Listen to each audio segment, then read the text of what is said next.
Yep. Good afternoon, everyone, ladies and gentlemen. Now we are starting the very exciting session, which is on the innovative water management for climate adaptation, recharge, and reuse policies in fragile countries.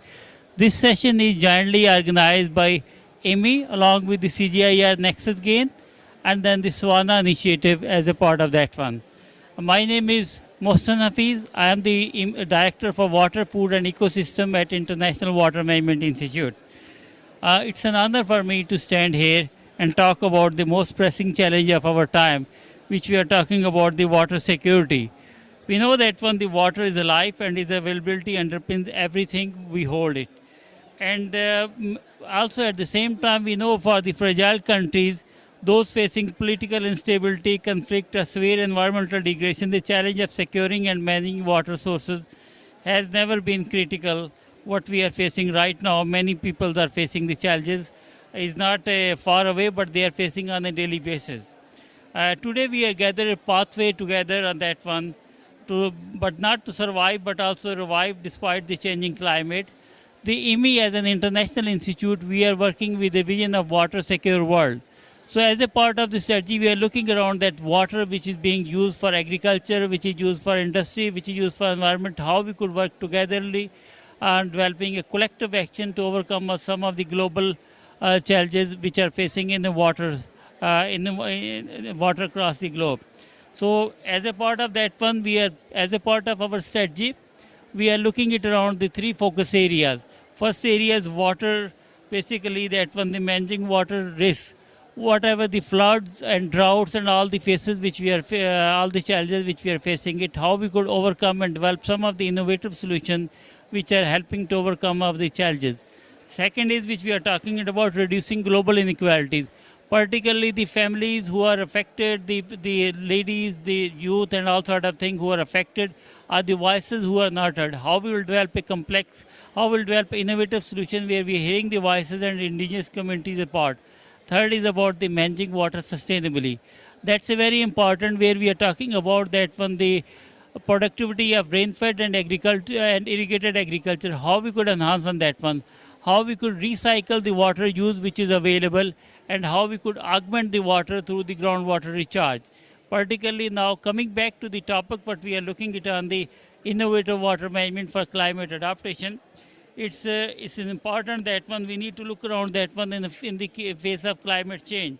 We are facing a lot of the challenge, erratic rainfall pattern, frequency of floods and drought. I talked about that one. Water sources and groundwater depletion is an important part of that one, the parcel. So when we are talking about water management, we need to think about the water management as a climate adaptation strategy, how we could work it on that one. And therefore, we are looking around that one, how we could develop sustainable integrated water management solution is the key to adapting to the climate change. We are not considering the water as a resource, but also saying water has itself solution itself in part of that one. Many of the developing countries where we are working, those are facing the challenges of that one, the limited infrastructure, poor governance structures, insufficient data, and lack of financial resources. So therefore, IMI along with the governments as a search for development organization, we are developing innovative solutions, low cost and scalable solutions that could be adopted to overcome some of the complex challenges which we are facing it at the moment. So recharge and reuse is an important part, key pillar for the resilient water management. Many of the river basins in Asia and in South Asia, Southeast Asia and Central Asia, which are already facing the groundwater depletion. How will overcome on the groundwater depletion? That's where one of the important pillars is managing aquifer recharge. IMI has a lot of work on that one. That's the champion area, developing a managed aquifer recharge solution, which we'll be hearing later on from our colleagues. What are the solutions, giving 4 examples across the globe. But also at the same time is we are talking about reuse. When we are facing in any river basin which is facing the water stress, especially in agriculture sector, other sector, how we could introduce some of the recyclable solution which will be able to work it based on a circular economy. That's an important thing which we are looking at as a part of that one. At the moment, many of the countries, as an example, is Pakistan is facing the water scarcity on one hand, but also facing using only 1% of wastewater is being treated. How we could bring that one, the the non-traditional water sources more for agriculture by doing some of the restoration, some of the treatment, natural treatments and everything together. On a, but by doing these things will not alone resolve the problem. It's important that we need to take the policies, we need to take the governments on the board, we need to take the government institute and how we could help them in governance and improvement is as a part of that one. Under that one, it's an important, wherever we have developed the solution, you will be hearing 4 case studies, and in each of the case study, you will see the inclusivity arrangement where we involve the communities. You will be also seeing it how we are protecting and managing the groundwater. Not only the more groundwater is available, making sure the quality is improved. The quality is fundamentally important.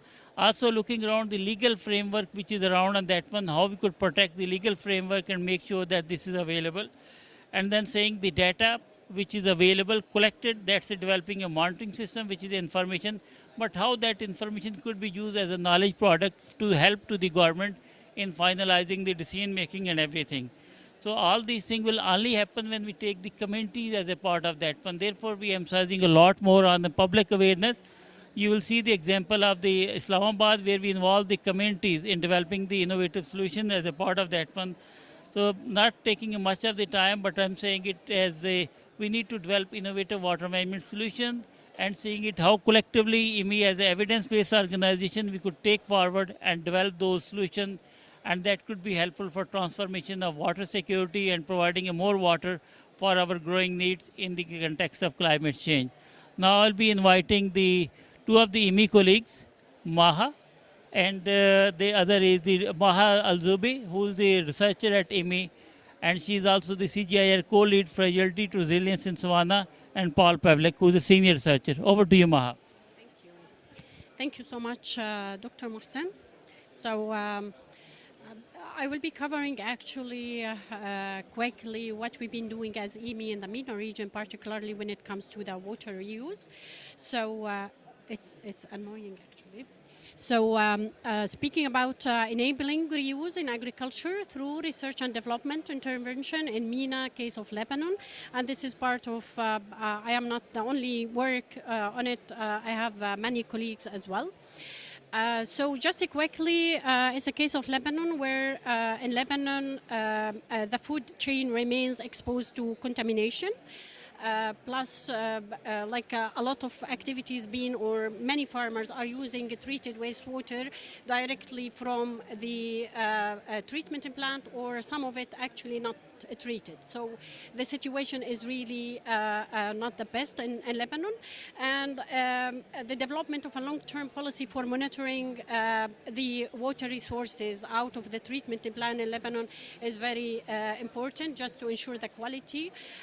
Plus the creation of irrigation water quality standards, because Lebanon is as well part of its economy depending on agriculture, where water resources need to be in a good quality to be able to produce good food quality.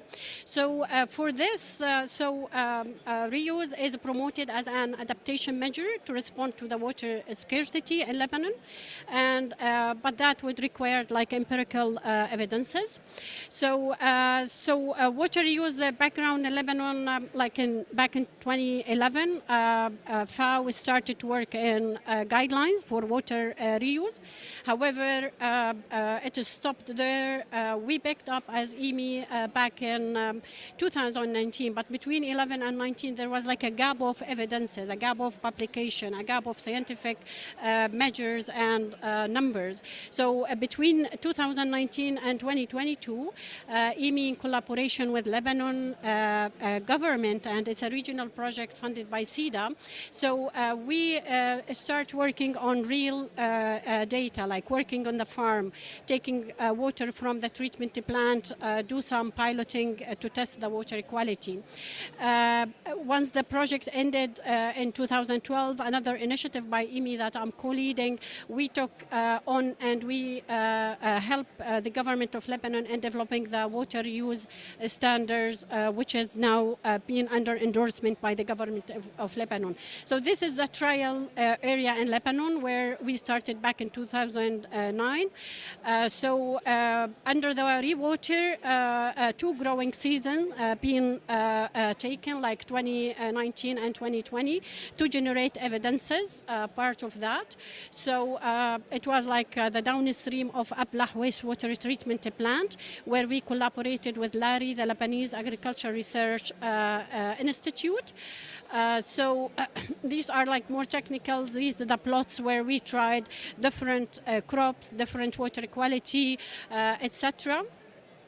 And here is like what data analysis being, like what data collected being there, what analysis like quality, nutritional values, etc. And we came up with like different empirical evidences under the projects. This slide can be shareable.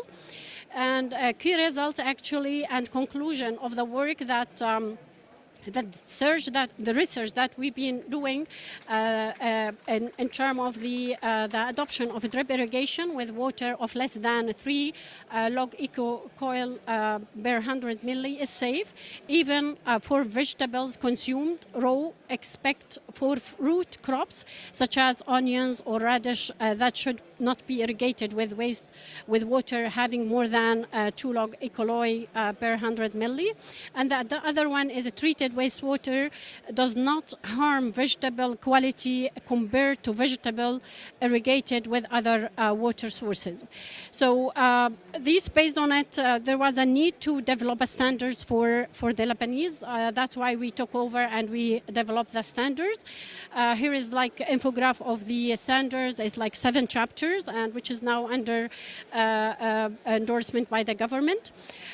So what left is still needed in such a fragile context now in Lebanon, considering the war, the economic issue, the social tension, etc.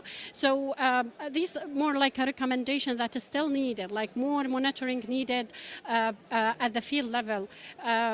Develop guidelines for water use in agriculture, conduct research trials on reused water in agriculture, so on and so forth. So many things, like part of it, like there is a need as well for science policy society dialogue that being recommended by the team in Lebanon. So by this I'm ending with like more data being produced, knowledge product being produced by EMI and partners in Lebanon. Thank you so much, and I will now turn on to my colleague Paul. Can you hear us? Indeed, I can, Maha. Thank you very much. Can you please unshare your screen so I can share mine? Do you want to share yours? Okay. Yes, Do you want please. to share yours? Okay. Can we, Vanessa, give him? Yeah, please.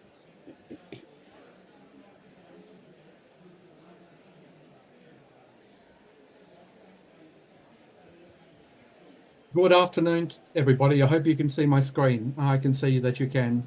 Thank you. It's a pleasure to be with you today. Today, I'll be presenting the work of IMI and its partners on the use of managed aquifer recharge as a tool for climate adaptation.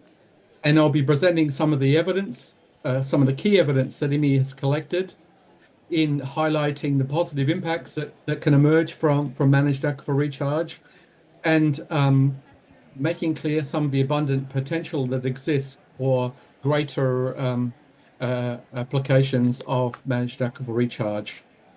So if I can be as bold as to say that I feel that there is, this is an area where greater investment is needed from the viewpoint of resilience building to tackle a whole host of water-related challenges.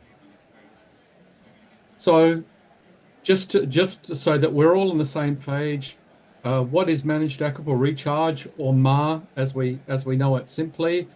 It's been defined as the intentional recharge of water into aquifers for subsequent recovery or for environmental benefits. And you can see by the schematics on the slide that there are a whole range of different ways that you can go about doing MAR, depending on the sources of water that you have available at your disposal and the surface and subsurface conditions. So a whole range of different techniques available, and the advantages of subsurface storage of water over surface storage is that it requires a lower land footprint. It's devoid of evaporation. The water can be stored without evaporative losses, and there's protection, water quality protection below the surface in many cases. So MAR has been practiced globally for many decades, especially in more arid climates. But the policies and the operational experience in developing countries is certainly lagging compared to more wealthy nations. So what I'm doing today is presenting you 4 case studies, as Mohsen has just mentioned. 3 of them will come from Asia, and 1 of them will come from Africa. And as I think you can get a sense from the pictures, they cover a whole range of different conditions, ranging from semi-arid plains in southern Africa through to tropical uplands in mainland Southeast Asia. It's a whole host of different conditions there. Let's start off with Pakistan and Islamabad to be specific. And Islamabad, like many South Asian cities, is faced with increasing water shortages due to groundwater resource depletion. So in response to that, IMI led a trial of managed aquifer recharge in the urban area at a location known as Kachnar Park. And there, water from roofs and from so-called green areas was captured, treated and recharged and monitored over real time over several years. And based on the success of that trial, the local water authority, or the CDA, as it's known, has installed around about 100 schemes right across the city. And over the period from 2022 to 2023, something in the order of 300,000 cubic meters of water was recharged. And now efforts are underway with provincial authorities to go for a so-called national model where MAR is being scaled up across many of the major cities across Pakistan. So it's quite exciting days in Pakistan. Turning our attention to case study 2 in India, and I'll present to you a form of managed aquifer recharge known as UTIFY, which stands for Underground Transfer of Floods for Irrigation. And we've coined this term because we've applied it to the humid tropics, where we have both seasonal flooding and groundwater depletion occurring in the same areas. Flooding, of course, is a seasonal phenomenon, and groundwater depletion is ongoing. And the idea is that we capture excess seasonal floodwaters and store it underground in these aquifers that have become depleted and created a great deal of storage for us to capture these large volumes of water.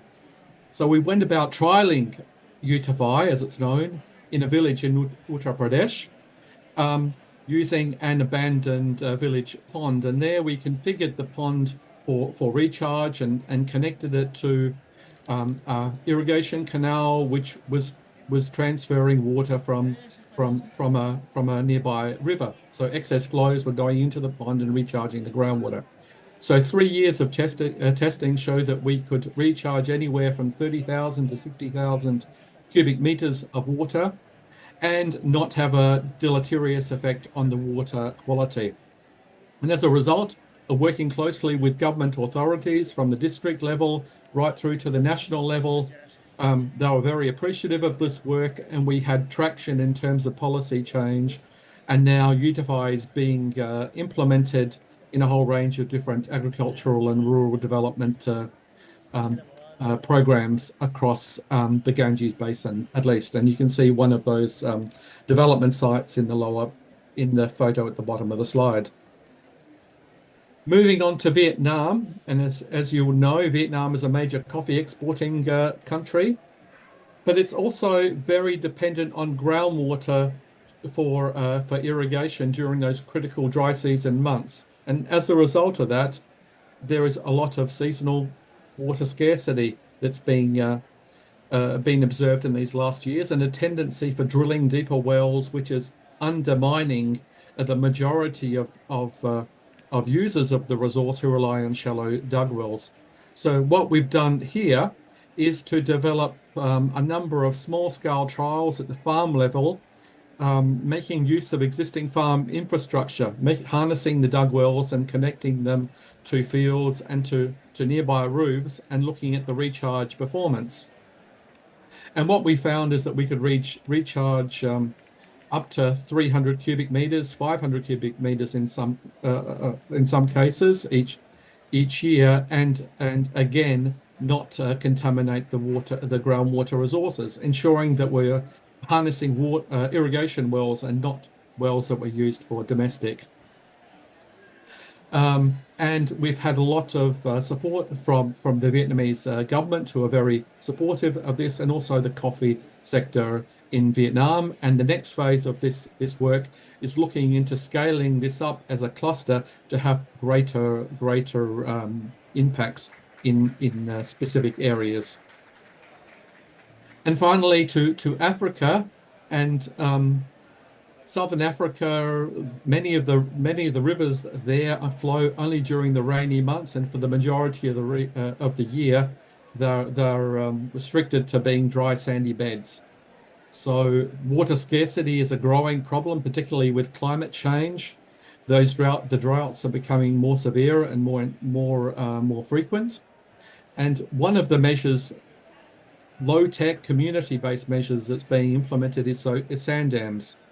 Sand dams are simply concrete structures that are put across these sandy beds to hold back the sand and to allow the wet season flows to be contained within the porous media so that they can be captured during utilized during the dry season months.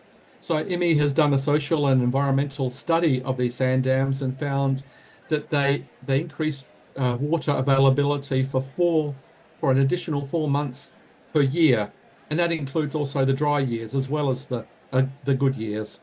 And having water available closer to the community means that there is a less burden upon women in terms of collecting water, and more opportunity for doing livelihood enhancing activities. So to sum up, there's a whole range of different benefits in different types of different contexts, and I've just identified them here on this illustration. But I think this demonstrates that investments in these areas would be very, very helpful. Now, these are some of the opportunities that exist globally for scaling up Utify. That's the second form of MAR that I showed in the case studies, and the areas with high and very high suitability are shown in the green, and those suitable areas encapsulate about just under half the world's population and 40% of the cropped area. So we're talking about vast areas of the landscape which are affected by extreme weather events, have opportunities for MAR development. And what are some concrete next steps to take this forward? We think there are 4 steps. One is to develop national strategies in areas of high potential, to conduct feasibility studies, to make the case for piloting, and then to undertake piloting to really develop proof of concepts, and meanwhile developing local capacity through specialized training and participation in research activities. So again, there's a lot of supporting material like the water reuse case, and for those in the pavilion, you should have a hard copy of the water policy brief, which gives more details of today's presentation. And if you don't, then there's also a link shown in the bottom left-hand side where you can download this document and many other documents on MAR that have been done by IMI and a whole range of partners as well. Thank you for your attention, and over to you, Maha and Mohsen. Thank you very much, Paul and Maha, for an excellent presentation and showing certain evidences. Now we are moving to the next segment, and next segment will be going for some panel discussion, and Dr. Maha will be taking a lead for the panel discussion. Over to you, Maha. Thank you so much, Dr. Mohsen. I know that you have some commitments, so thanks for your time with us. May I call now our great presenters. I will start by Dr. Amal Talbi Jordan. She's the Global leader for climate resilience irrigation at the World Bank, so Dr. Amal, Engineer Bilal, Shagareen, Director Climate Change Directorate Ministry of Environment Jordan, please join us. Dr. Akmal Akramaknov, Senior Scientist, Sustainable Land Management, ICARDA, Central Asia, and Ms. Ms. Khawla Jao, Director of the Climate Department, Sahara and Sahel Observatory. Please. So for this particular part of the session, I will address a question for all of you, where we need only your perspective based on your experience. And I will start with Dr. Amal, as she had like another commitment and she needs to leave by 1:30. So Dr. Amal, as from the World Bank perspective, as we are exploring innovative solution for climate adaptation in fragile regions, particularly through managed aquifer recharge and water use, what do you see as the key challenge and opportunity for scaling these solutions? So would you give us some perspective, and how can we ensure that these approaches are not only technical feasible, but also social and economic and environmental sustainable in long term? So please. Thank you very much, and this is a very important question that is at the heart of the work that we do. As you know, the World Bank, we have a new global challenge program called Water Security and Climate Adaptation, and this is really to have system solution, and we can scale up quickly the access to water. So your question is very pertinent, because what you realize often, it's not the technology that is a problem. I mean, we have a lot of the technology that exists, but the question is how to make it work in specific context. So that's first. So for example, if we take if you take wastewater reuse, etc. In some cases, if you don't have large effluent, etc., you could use actually artificial wetlands, because it can help you, this nature-based solution, to not use a lot of energy, and that are easier in terms of operation and maintenance, etc. Obviously, that doesn't work for big city, so we understand, but it's about context. The second aspect that is very important is in our project is to understand all the aspects from financial, economic, environmental, and social. So for example, if you do a wastewater treatment plant for the reuse, you have to be sure that this water was not used in the past by another stakeholder.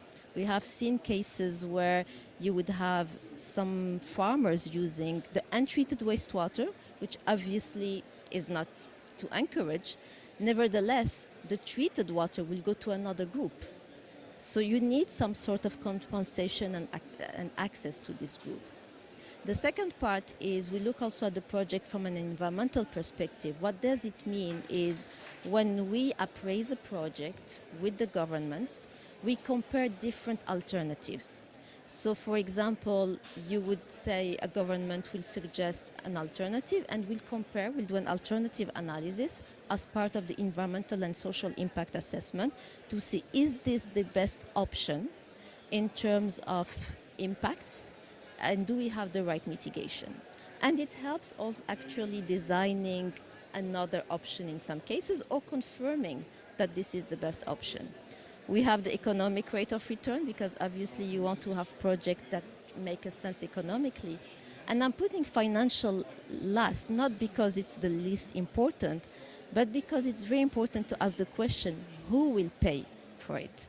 So we talk about treated wastewater to be used, for example, for agriculture. Then you need a tertiary treatment level, which costs money. So all the government, all the processes stop at the secondary. There's a delta. Who pays the delta? Is it the farmers? Is it the utility? So there's a quick question. There are also questions often from governance. Is the treated wastewater a public still water, or is it private? So you really enter into a lot of discussion in terms of designing the governance of these new sources of water. Now, if I go into the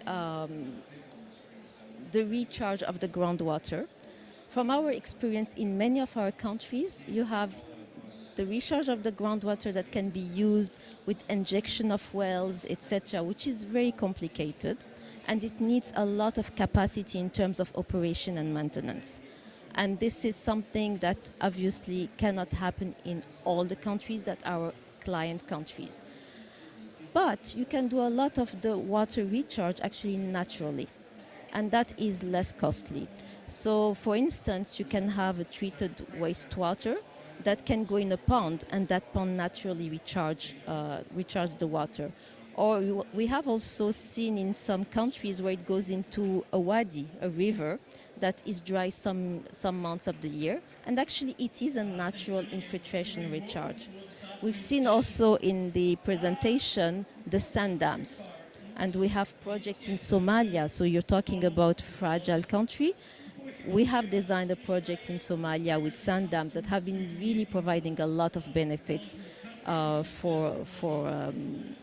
for the people, and it's really respecting the landscape and easy to operate. Compare it to a dam, for example. So all of that to say that we really look at it from a perspective of environment, social, financial, and economic. And obviously we're at the COP, so we always try to look at options on mitigation and adaptation. And then also for our client, are there options to get also the climate finance as an additional opportunities for concessional or grants financing to support scale up water security, but also adaptation and mitigation. Thank you. Thank you so much. Thank you. I know that you have other commitments, so please, unfortunately, we'll lose you, but anytime you are free to leave. So that was very interesting to hear. I would now go to from World Bank to the government of Jordan, and Engineer Bilal, as a director for the Climate Change Directorate and responsible about adaptation plan, would love to hear your views as a government of Jordan. How would Jordan, what considered like challenge and opportunities, and when we are talking about like new projects as well, like how to take the social, economic, and environmental consideration, please. Well, thank you so much. Thank you for organizing the session itself, and also thank you for Dr. Amal for what she said. The matter of Jordan is a little bit complicated, tackling water. If we are not the most scarce country in the world, we are competing on the first record. So we are talking about the amount nowadays in Jordan. We are talking about 61 cubic meter per capita per year. Whether the threshold of water poverty, we are talking about 500. So we are away below the threshold of water poverty. So in Jordan, in order to adapt, we are thinking with water issues in both of the management scheme about the supply and demand, how to increase the supply as much as we need, how to reduce the demand or use it in a much more efficient way. So within the adaptation, we are tackling climate change and the changes within the climate. We are in a region that we have a decrease more than 15% within the amount or the accumulated water and the precipitation itself. The second issue in Jordan, the pattern of precipitation is moving toward the east and south. So we are talking about those pattern and the way of raining. Sometimes the rain, instead to be 2 to 3 days, it comes in several hours, which always makes a flash flood, and also is trapped on a soil which is not compatible with absorbing this amount of water. Within that, we are losing what been falling from the sky, and at the same time we are losing a soil degradation within those floods.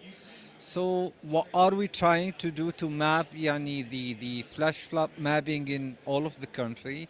Try to find solutions either at the source at the watershed areas or at the end in order to collect them, and whether it was in a sand dam, whether it was redirected to a traditional cement dam, but in order to collect all of those waters.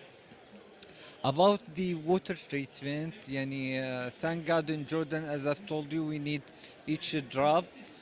All of the water treated, mostly more than 90% is treated in a very well way, and it is used for restricted agriculture. So not all kind of agriculture could be used. It is restricted agriculture within a memorandum of understanding between the mandatory state, the Ministry of Water and Irrigation, and the Ministry of Agriculture, so that this could be used. On climate issues and climate finance, we are always talking about financing water projects. Each adaptation project that we do have, it tackles water in two themes: the collection and the water efficiency use, whether for irrigation or whether for any kind of other uses. Nowadays, the government of Jordan is trying to put the whole needed finance for what's called the national conveyor, which will have a desalinated water from Gulf of Aqaba. Then it will be pumped to Amman and other cities for drinking water. But even within that, we are talking about nearly 300 million cubic meter. But even within that project, we still under the water threshold per capita. So this is something. The other thing, we have several projects within those projects to adapt within water. We have rooftop water harvesting. Within that rooftop water harvesting, we are collecting some of small wells for households, but also in some places, especially governmental schools or governmental buildings, we are collecting all of those to a central well that could serve for irrigating gardens, for wash and things like that. The same, we are working within the wash elements in schools, so that they can maintain a good health status within their situation. The same, we are working with Amy now, a new project. That's a new project. They are gonna study the vulnerability. They will do a vulnerability assessment all over the northern governorate in Jordan, which was a host community for refugees. So within that, they're gonna tackle the vulnerability of that and just pick us the best and bankable solutions within bankable projects for water collection or for water efficiency use, so that it could be used as a new economical place, a new green jobs for those community who need to be socialized with those projects, and at the same time will be an economic revenue for them. As for that, I would like to give the space for my colleagues who are special in different places. Thank you, thank you. Thank you. Thank you so much. Thank you. It's great to hear from you. Even I'm based in Jordan, but like some information the first time I hear. So thank you so much. I will move from Jordan to Central Asia, Uzbekistan, and I will give a floor now to colleague Akmal from ICARDA, moving from policy level to farm level, where you like on a daily basis in contact with farmers. So how would you see the challenge, opportunities to upscale these solutions? How that would enhance like accessibility to water, but at the same time considering the social, economic and environmental aspects when we are talking either about water reuse or water recharge. So would love to hear from you, Dr. Akmal. Thank you. Thank you very much for opportunity to speak at this podium.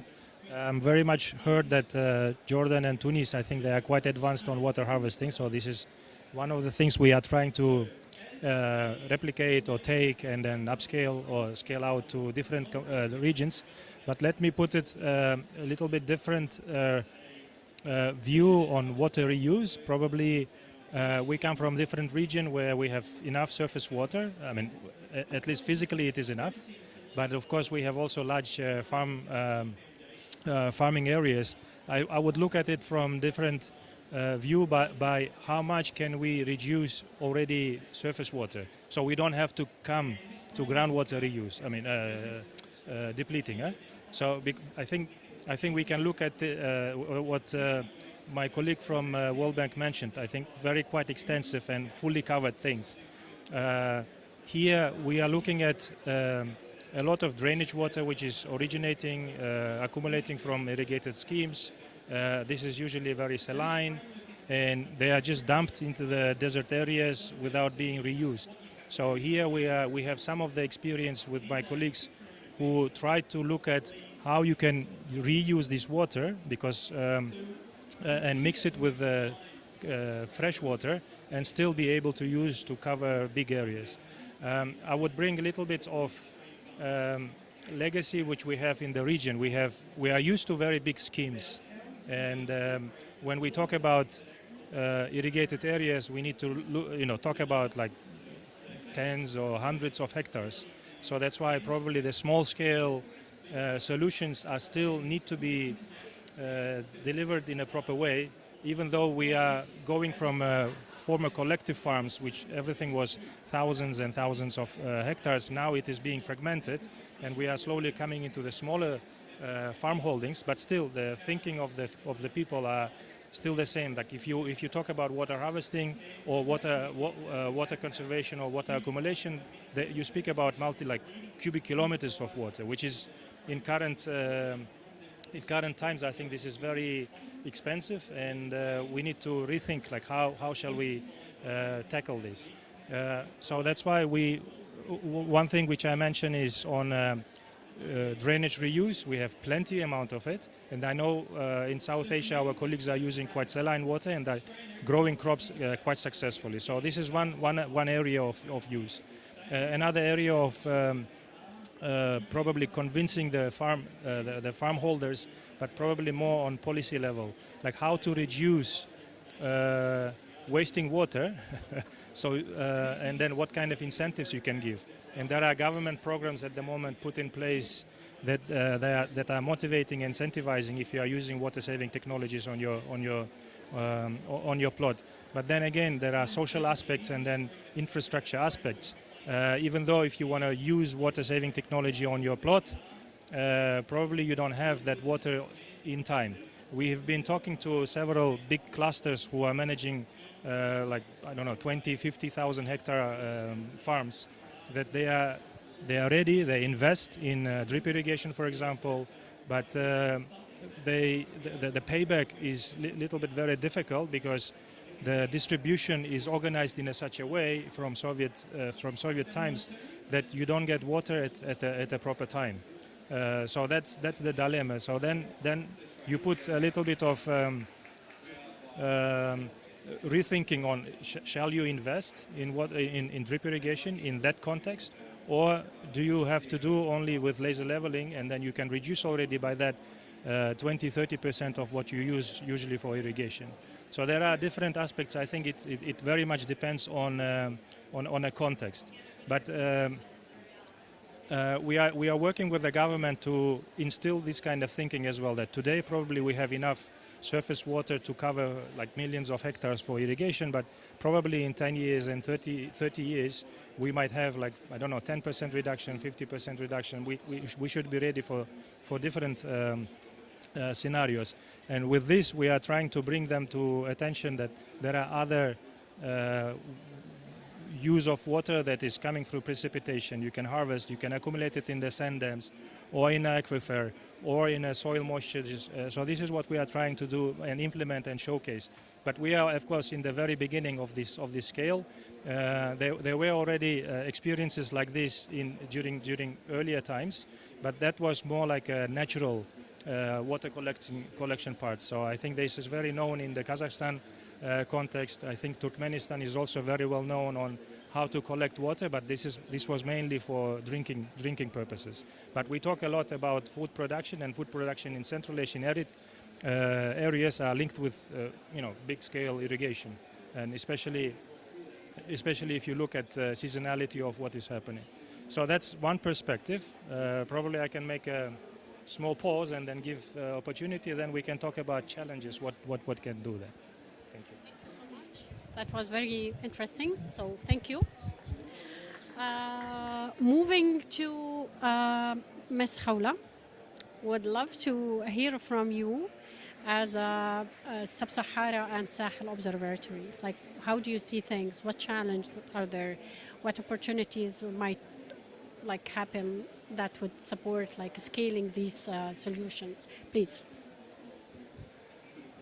Thank you so much. I'll remove this because I can just hear myself. It's a bit weird.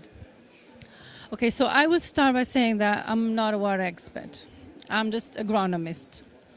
And water is a very important component in all the projects that we are developing. So OSS is a regional direct access entity to the climate funds. And in our several projects and programs, we have a water component because there's no community development without water access. So I prepared something. Just I want to share with you a specific example. And then I will put some emphasis on how community must be involved in several small infrastructure for water harvesting. So scaling innovative solution for climate adaptation, such as the managed aquifer recharge and water reuse, require addressing specific challenges while leveraging opportunities to achieve social, economic, and environmental sustainability. So I will be sharing an example of small infrastructure that is being implemented in North Africa, and Tunisia is one of the examples. It's called the Jusur, which is the plural of Jisr, which is like bridge. So this is composed of three main components. It has the first one, which is the impluvium, which is the area that collects the water in the channel, the runoff water. Then there's the terrace that is now also a cropping area, and this gives an added value to the infrastructure, so communities, they can use that place. And then the dike. So this approach was initially developed for agricultural productivity, and now it plays multiple roles, including aquifer recharge, flood control, and erosion management. So it is quite a good example for managed aquifer recharge. It has some social impacts because it provides food security for the local communities. Then it brings and improves community resilience because it encourages collective action, fostering social cohesion through shared resource management. And sometimes these are small groups that maintain that infrastructure. And then it improves livelihoods because of the increased yields from agriculture practices. The economic impacts are the cost-effective water use, then a boosted productivity, and also disaster mitigation when it comes to some flooding. The last one is the environmental impact because it contributes to the aquifer recharge, it stops and reduces erosion and flood and improves flood control, and then it creates a bit of biodiversity support. So it has multiple benefits. This technique has still some challenges. So even though it is technically feasible, sometimes adapting this technique to specific areas requires additional technicity and advanced expertise. Then there's a challenge, which is making communities accept that infrastructure. Is it okay? Do they like that? Do they welcome that dike on their land? Also, sometimes the pressure or building something on private land or community land need their prior approval. Even if the benefit will go to them, we need to communicate. And then there's environmental risk, which is if poorly managed, this intervention could lead to aquifer contamination and inefficient water allocation. The opportunities are mainly integration of knowledge. It means we can combine the traditional knowledge with the modern techniques. We have these communities that are becoming more resilient, and then it provides also some ecosystem services. So my last point is about ensuring sustainability of this infrastructure. The first one is to involve communities. The second one is the regular maintenance. If we have a community that is trained somehow and they have that small skills to maintain the dikes and maintain that infrastructure, it gives more chances for it to be sustainable. There's also policy and financial support. Sometimes there's a need to establish supportive policies to implement such works and such infrastructure. Then climate adaptation. Sometimes we need to modify designs to handle the changing rainfall patterns and extreme weather conditions, because the traditional ones were not really established according to the new information. Then there's a need for knowledge exchange, where we can share best practices and experiences among the regions to continuously improve our interventions. Thank you very much, and this was my intervention. Thank you. Thank you so much. That was very interesting to see as well the social dimension and social acceptance.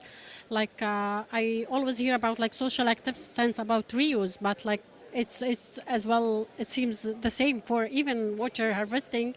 There might be some social push if that would harm them. Okay, interesting. So now I will open the floor for to give like the audience a chance for any question, comment, get any clarification.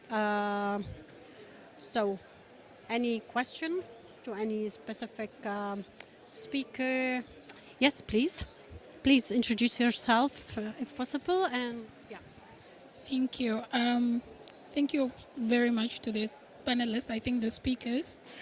My question, I think, is more on research. My name is Toini Amutenya. I'm from Namibia. I'm very much interested in the topic of water, but I think, not that I know that everybody's familiar with my country, but we are water stressed. And we have used a lot of techniques that I think you have presented on, particularly on MAR. We have reserve dams, of course, but then we also have high evaporation rates. My question is actually on desalination. Can we use desalinated water and use that to recharge our aquifers? Or is that much more of a loss? Or could that actually be integrated into adaptation initiatives? Or is it just directly from the water, from the sea, desalinate, and then we drink? Thank you. Very challenging, interesting question. I don't know if any one of the panelists or Paul would like to respond. Bilal, I will give the floor Bilal first. Yeah. Well, thank you so much. The desalination, it is an energy project. If you do have the energy, how much energy that you are using within that, how much the cost of that energy, it depends what's the value of the water that you are serving. So if you do have, let's say, some kind of desalinating units, let's say working on some renewables, but it can't be fully working on renewables. If that is so, you can use it, and you have plenty of water. You don't need the water as much as, let's say, back in Jordan, scarcity. You can use it for water recharging, for underground water recharging, of course. Khawla, please. Yeah, I just wanted to share my Tunisian experience. I'm not always saying. In Tunisia, we do have some small desalination plants, and these ones are mainly used for industrial areas because you can fix a high price for the money. So it depends on what you will do with that water. If it's for drinking, it might not be really cost effective. But if it is for an economic activity, that could be a good option because we know that Namibia, and I went 2 times in Namibia in 2 different seasons, and I really noticed that it's a very dry country. So I do understand your concern about the water resource, and that could, in my opinion, it could be an option for specific activities. Thank you. Thank you so much. Yes, please. Hello, can you hear me? Yeah. So I have a question regarding the usage of solar energy in water applications. When it comes to PV, you need to import a lot of solar capacity. Basically, you need to solar cells. The technology, it's hard to replicate and produce locally. I wonder if you have any comments on using CSP, concentrated solar power, because concentrated solar power could be produced locally. It wouldn't have the same problems of decommissioning solar cells after like 20 years and would have all the environmental issues afterwards. And if this concentrated solar power, like solar furnaces, could produce energy enough to smelt some metals, then it would obviously would have enough energy to distill water, especially in countries that have a lot of solar radiation year round. So I wonder, especially from the context of Africa and the MENA region, how you're looking at using CSP for water distillation reasons. Thank you. Thank you. Any volunteers respond? Like honestly, like none of us are an energy expert, but Bilal is volunteering to take over. Well, thank you for that. Yani that's also yani adding for what Dr. Maha said. I'm not an energy expert, but yani always they are tackling other usage of the CSV. Yani usually the CSV is used yani for thermal, for other issues yani like heating, like other issues. But we are tackling yani even our desalination plant. A huge part of it will be even exceeding 50% of the electricity need to be yani from solar sources. But also in the same way, when you are working in a project as desalination, which will work 24 hours, you should have a backup resources, which can back up you for the different hours that you don't have yani, a sunshine, or you don't have, let's say, a water generated yani, electricity, a wind generated electricity. So within all of that, you will stay reliable on the traditional yani, electricity to be used. There's some new techniques tackling the renewable energy storage systems. Within those new techniques, if it were promising, and it is promising, but if it were so efficient, yes, you can go much more further within any extra places and extra resources for those solar power to be storage to be used in the times that you cannot generate any much more. Thank you. Thank you. Yes, one more question, please. Salman Karim, in Kurdistan region in General Directorate of Water Resources, Iraq. My question to Engineer Bilal. The first question is, what's the groundwater situation in Jordan? Now in Kurdistan region, for example, in Erbil city, the groundwater affected by the climate change, and day by day the water level goes down and down. I wondering to know the groundwater situation in Jordan. And the second question is, alongside with the building dams, even the earth dams or concrete dam for water harvesting, Is there any way, is there any other technology for groundwater recharge? Thank you. Thank you. We'll give you the floor maybe for the first part. Well, thank you so much. The matter of the groundwater in Jordan, most of our groundwater aquifer, the total aquifer, is always cross borders. The issue we are talking about the north, it comes from Al Arab Mountain, which is next to Lebanon and Syria. Those are the watersheds for Al Azraq oasis. Whatever was done in those countries, it will be affected there. We are talking about the west area. It is from Jordan River, and we are talking about this lake, and all of those been stolen by the Israeli occupation to be diverted to the within their national conveyor to the desert, Naqab desert. We are talking about the underground aquifer that we are using now, okay, which is DC. It is nearly more than 30% in our land, but about 65 to 70% it is under Saudi lands. So most of our underground water, it is shared and cross border with neighbors.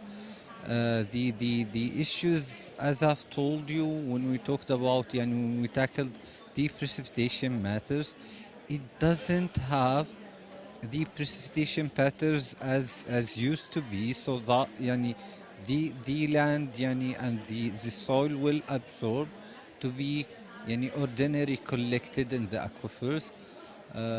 This is something, and the other issue within the huge stress of water that we do have in Jordan, we have overpumped from several aquifers, from several underground waters we've overpumped. That's why the only solution that we have it right now is to go within the desalination and the usage of the water from the sea shore. Thank you, Mohandes Bilal. Paul, do you like to comment on water harvesting or recharge, groundwater recharge point? Yes, thank you. I hope you can hear me. Yes. Yeah, I've been listening intently to the conversation, and I just want to share some experience on the desalination. I think I haven't worked on desalination specifically myself, but I have seen cases where desalinated water is being recharged in specific Middle Eastern countries because the power plants operate year round, and there are periods of the year where there's an excess of supply, and that water is banked strategically underground in the event that these desalination plants may not be operating due to power failures and so on. So it's been done on purpose strategically, but it's very expensive practice.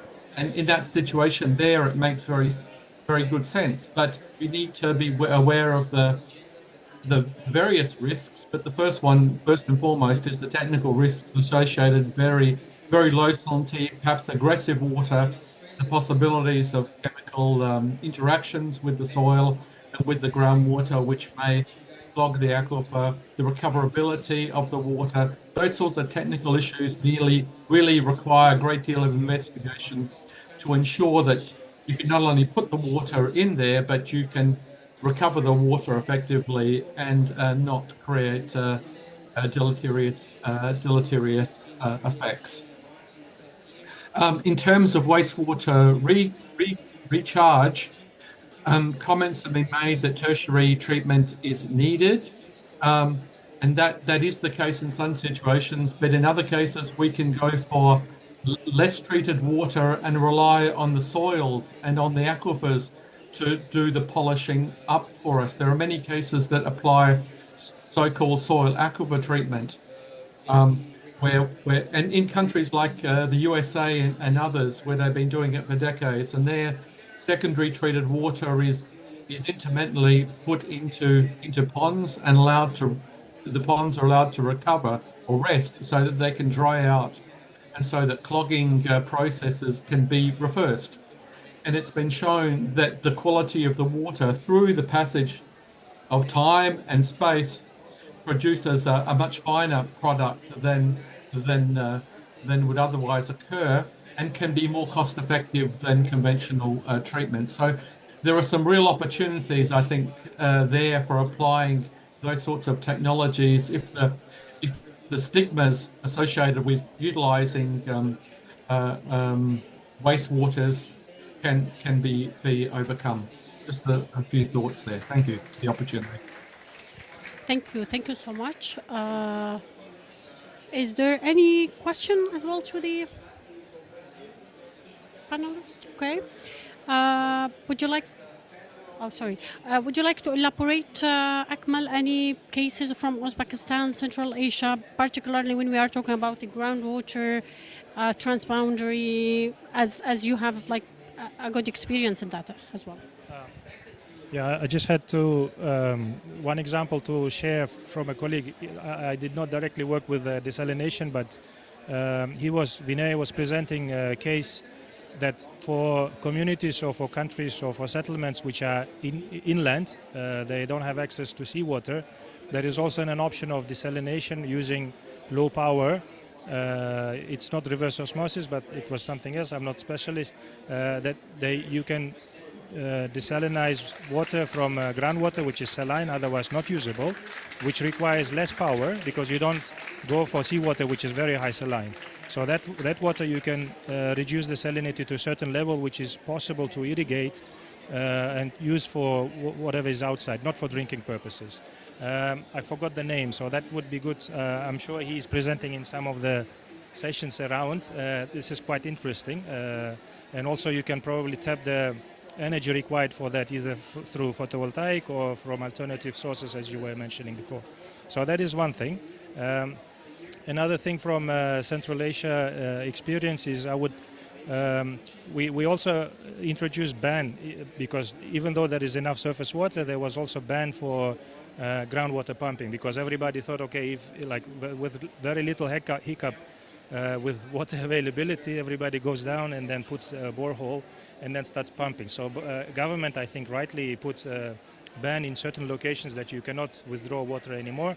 You need certain licensing and permissions and control and monitoring. But for other locations, it is possible. Why probably the water recharge we are not tackling at wider scale, at least from my perspective, even though I'm not very didn't work like intensively in that direction. Probably because we have enough surface water, which is probably recharging in certain aquifers.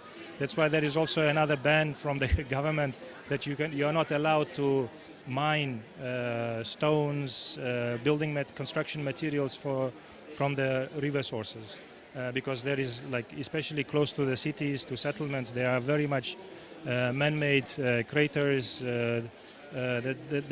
which are disturbing the natural way of recharging the way and also the flow of the rivers.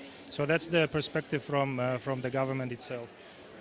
What I wanted to touch base a little bit is on monitoring perspective. Like if we are treating grey water and then using it for recharge, or using different water storage or from saline water to recharge groundwater, I think the monitoring side, I think this is very important. I don't know how much, even though we have a lot high-tech sensors, who is doing it? Is it put in proper ground? Because this is very key, because once we mingle with that groundwater, I think this is not natural anymore. So it has a very big impact. So monitoring perspective is one of the challenges to me, how to observe if we are doing something right or not, because it might take quite a bit of years until we realize that something went wrong, and then we end up having the same low quality water as outside. So that's one perspective. And to also because we as an international organization, we try to expose our clients or our national partners to different perspectives as well. So that's why I'm repeating. We had 1 month ago, there's 2 Jordanian experts coming to help us in Uzbekistan to do some calculations, assessments in a hilly geographic area in order to put water harvesting terraces, ponds, not ponds, but terraces, marab type of constructions there. So we worked with them for 2 weeks, and now we are waiting for the rainfall, and hopefully by that we can also slowly go into assessment of how much you can not only grow something, but probably you can convert it or translate it into carbon capturing. Because my ideal vision of a bare landscape is to have it covered with green, but of course you can achieve that not only by piping water from the surface water, but also by capturing what is already there. And we have above 300 millimeters of water, which is probably more than enough. Like if you are doing it with 100 and 200 rainfall, I think these landscapes might have very good potential, and then this is just not tapped at the moment. So probably we can also supplement this with good feasibility analysis, what it can bring to us. If you invest $1, maybe you can earn times more than you invest. So that perspective, I think, is still there, and then there is still a lot of work. Otherwise, we would have solved with few projects all the problems of the world. So there's a lot of work to do. You have a good example in Jordan. You've been doing in Rashid, right? It's about maybe if you wish to, yeah. Yeah, the water harvesting thing is we are bringing from Jordan experience, which has been already ongoing for many years.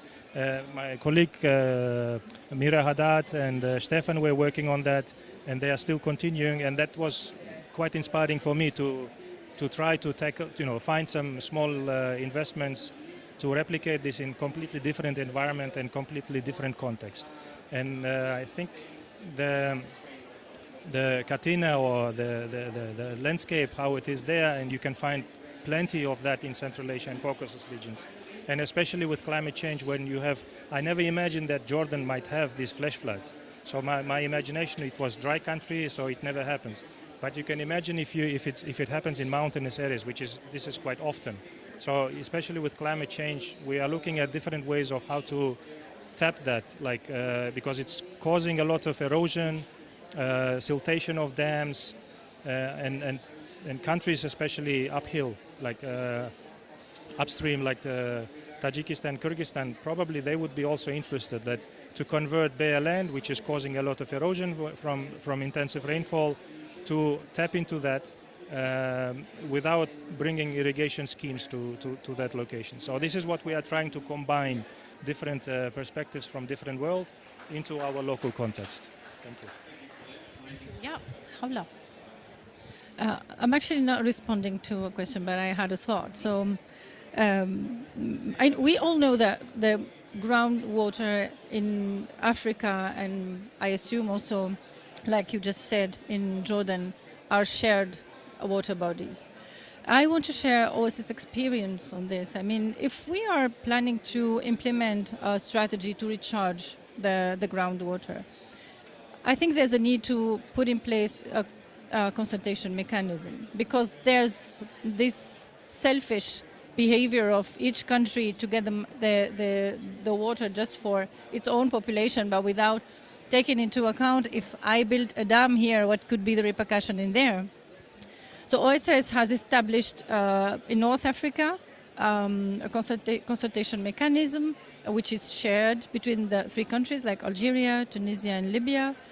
And it was hosted at the OSS Secretariat when it has just started, but now it has been moved to the countries, and they are taking it completely, and full responsibility is theirs, and they are sharing information, and they are trying to manage this groundwater resource in a very, let's say, aware and conscious manner. And this same example is being replicated in other areas, like in the western part of Africa, also between Mali, Senegal, Gambia, and Mauritania. So I think this could be a good experience that could be replicated in other areas to set up these kind of It's not really an organization. It's just a team that is being appointed by the. It represents the country, and then there is a strategy on how we can use that water. How can we recharge? To what extent you can use and I can use, and then everyone share this common resource. This is in addition to the already existing institutions like the basin organizations, which are maybe at a little bit higher level. They are not really like practical, but it can complement each other. So we can see the Nile Basin Initiative, maybe the Lake Chad, and all of them, yeah. So thinking about innovation on how to recharge and also how to desalinate or reuse the water can also be put under these big institution or big organization for experience sharing and actually equality and equity in accessing water. Thank you. Very interesting. Thank you. This is really something great to hear. Like I'm not sure if this is the case in Jordan with the surrounding countries, but yeah, like we still have like technical committees like between countries, and they are rarely to meet. The same Iraq and Syria with Turkey for Dijla and Furatis.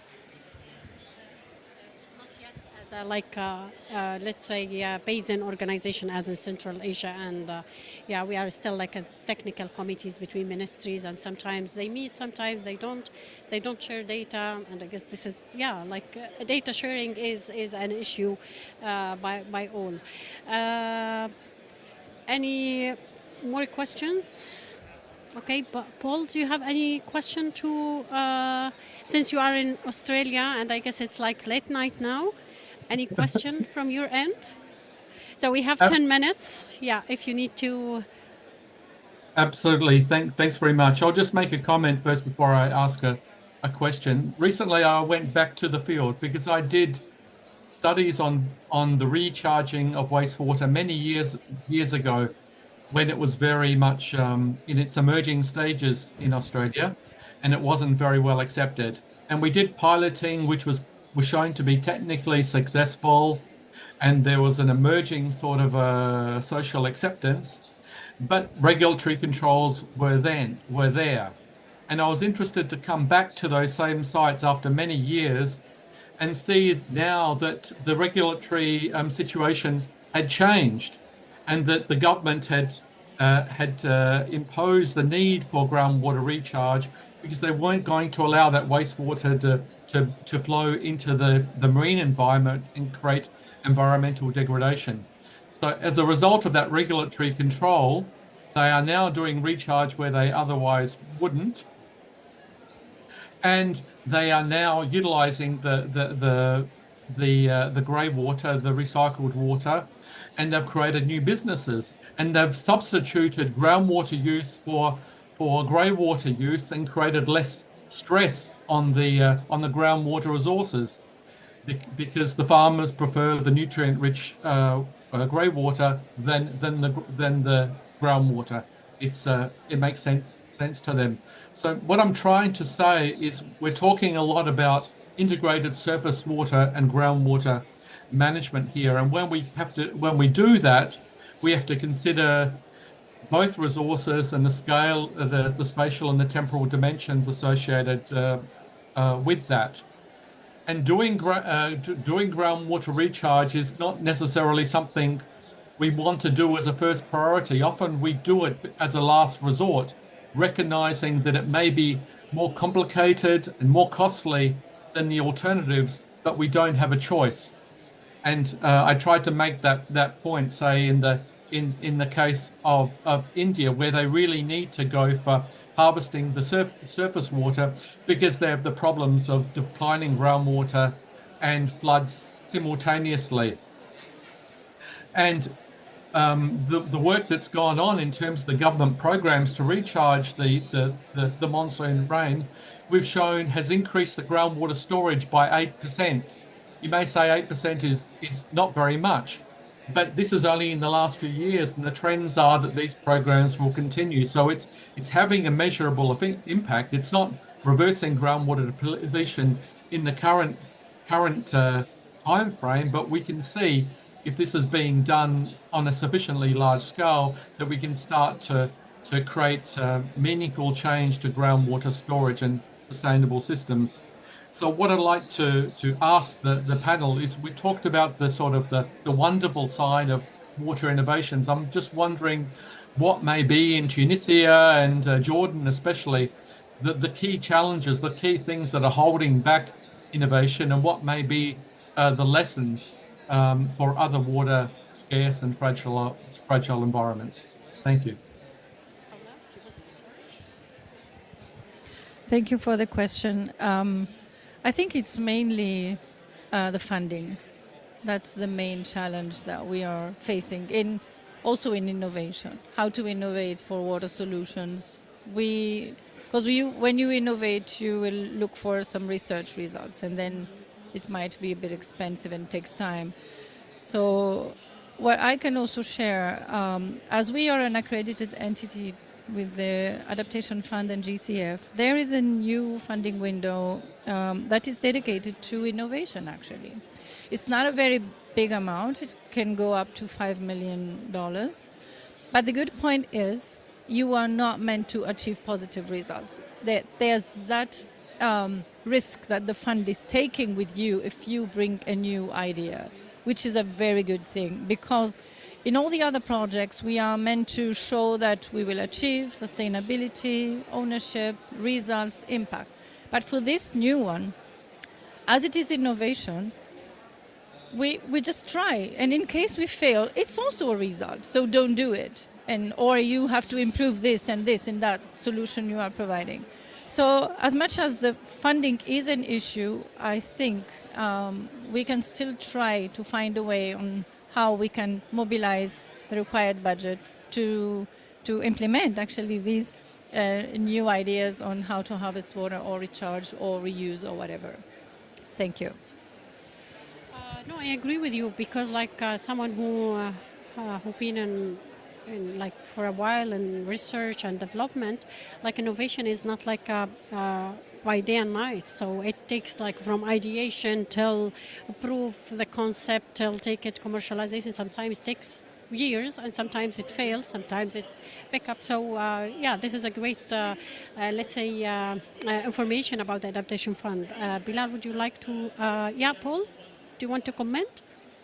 Yeah, just a quick comment that I fully agree with the speaker that innovation carries risk, and it's great that there are donors out there that recognise this and are prepared to take those risks. It would be wonderful if it was more common, but I think it's probably the minority rather than the majority. And I've with lots of years of experience, I've also had many failures, and I've tried my best to celebrate those failures and to promote them and to make them common, so that hopefully others don't make the same failures going forward. Thank you.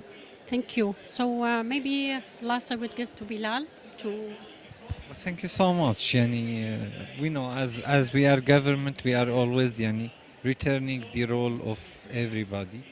This is climate change. All of us has the responsibility. All of us have the very unique act that can serve within it. So water habit, water use habits, via population or via visitors or via refugees. And some of the refugees we had, they came from a very wealthy water places. So their habit in water usage, it was sometimes irrational. But we've worked on their awareness and things like that. The same we are talking about the water usage awareness in the country. So each action of water efficiency, water collection, the rooftop water harvesting system in any new buildings, it will serve and it will help to find a solution for everything. Thank you. Thank you so much. We have 6 minutes, so last chance. Any question to the panelists? Comments, clarification? Perfect. Maybe I would just like turn back to our great panelists. Any further comments, elaboration? Okay. So by this, I would just like say like maybe keywords out of this like hour and a half, like solutions needs to be context specific. This is very important.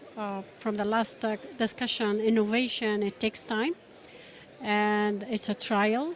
So either yes or no, or sometimes while you are in mid of your way, you discover something else. So research needs a time as well. Like engagement, community engagement is very important, either in reuse or in recharge.